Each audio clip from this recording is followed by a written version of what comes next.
This video is sponsored by Classic Football Shirts, the best place to get your classic and vintage football shirts. To get cheap retro Palace shirts, click the link in the description below.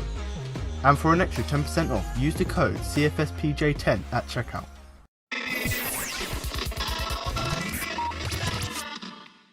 Crystal Palace have announced plans to redevelop Selhurst Park and increase the stadium's capacity from 26,000 to over 34,000.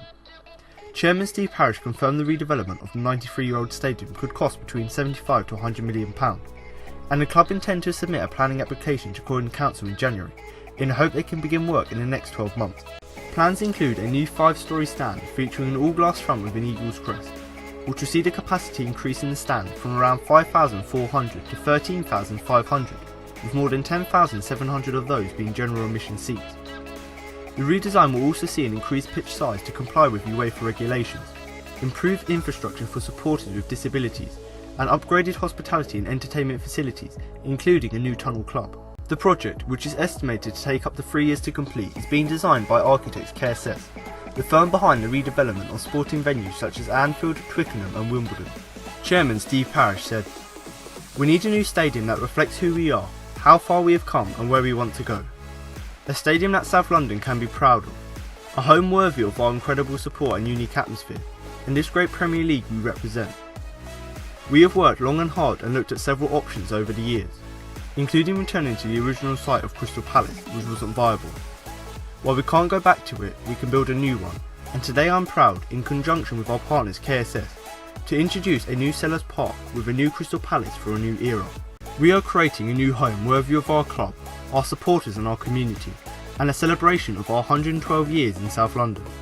The roof of the new main stand will be designed to funnel sound back down to the pitch and to the Arthur-Waite stand opposite, with other key features of the redevelopment seeing a new museum, improved sightlines in the Arthur-Waite stand, and a renovation of the upper White Horse Lane boxes.